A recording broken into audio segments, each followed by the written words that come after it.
सभी भाइयों को सप्रेम जय भीम नमो बुद्धाय।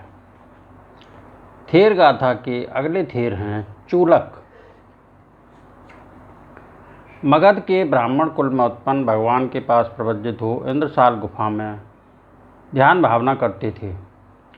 वर्षा की ऋतु आ गई, आकाश में बादल भर गए, पानी बरसने लगे, सारी प्रकृति पुलकित हो उठी, मोर नाचते हुए गाने लगे। इस सुंदर और शांत वातावरण में बच्चू का चित्त समाधिस्थ हुआ और शीघ्र ही वे अनंत पद को प्राप्त हुए।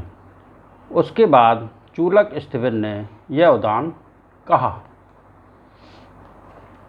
नंदित मोरा सुशिखा सुपेखुणा सुनील गीवा सुमुखा सुगज्जनो सुसद्दला चापी महामही अयं सुव्यापितंबु शुभलाहकं नभं सुकल्लरूपो सुमनस्य ध्यायतं सुनिक्कमो साधु सुबुद्ध शासने सुशुक्कं निपुण सुदोदस्सं फुत्साहितं उत्तममच्युतं मदं पदं ति।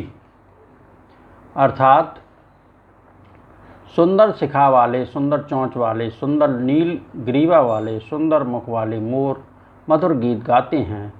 इस महापृथ्वी पर सुंदर घास उगी है, जल फैल गया है और आकाश बादलों से भर गया है।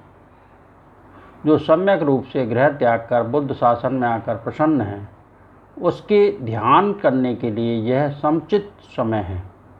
अब सूक्ष्म निपुण दूरदर्शनीय उत्तम अच्युत निर्वाण पद को स्पर्श करो अर्थात प्राप्त करो।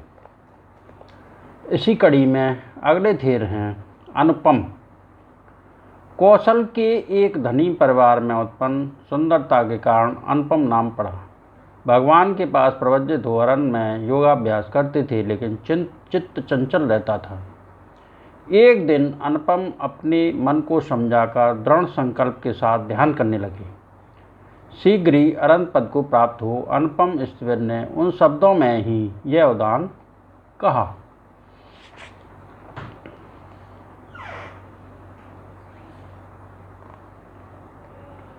नंदमानागतं चित्तं शूलमारोपमानकं तेन तेनेव वजसि येन शूलं कलिंगरं ताहं चित्तकलिं ब्रूमि तं ब्रूमि चित्त दुर्भक्कं सत्था ते दुर्लभो लब्धो मानथे मयं नियोजिते।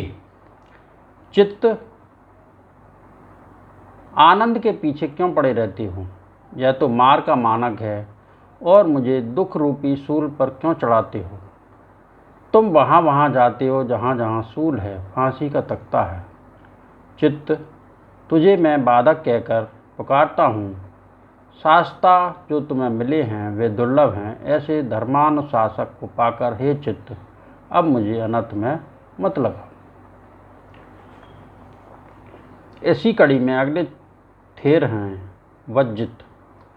कौशल के एक ब्राह्मण कुल में उत्पन्न प्रवज्जा के बाद अरहंत पद को प्राप्त हो वज्जित स्थिविर ने यह उदान कहा। संसरं दीघमध्यानं गतिषु परिवत्तिशं अपसं अरे सच्चानि अंधभूतो पुथुज्जनो तस्य मे अपमतस्य संसारा विनडीकता सब्बागति समुच्छिन्ना नत्थि दानी पुनः भवति।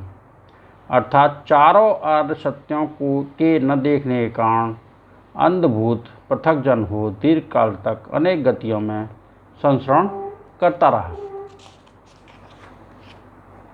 अप्रमत्त हो मैंने उन वासनाओं को समूल नष्ट किया है। वासना तृष्णा के सभी मार्ग पूर्ण रूप से विच्छिन्न हैं। अब मेरे लिए पुनर्जन्म नहीं है। इसी कड़ी में अगले थेर हैं संधित।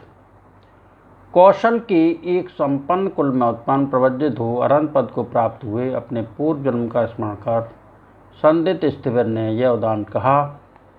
असत्थे हरितो भाषे शंबे रूहम्पि पादपे एकं बुद्धगतं संयं अलविद्धं पतिस्सतो एकतिंसं इतोकप्पे यं संयममालाभिं तदा तस्सा संज्ञाय वाहसा पत्तो मे आशवक्षयुक्ति।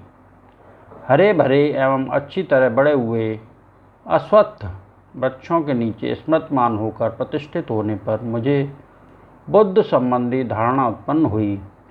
31 कल्प पहले तब जो इंद्रिय संयम लाभ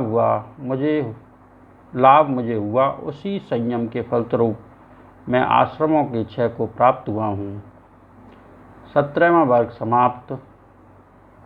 आज मैंने जिन थेरों के उदान कहे, उसके प्रताप से सबका मंगल हो, सबका भला हो, सबका कल्याण हो, सबकी स्वस्थ मुक्ति हो, सबकी दुखड़ी दूर हों, संसार के सारे प्राणी सुखी रहें, सुखी रहें, सुखी रहें। साधु साधु साधु।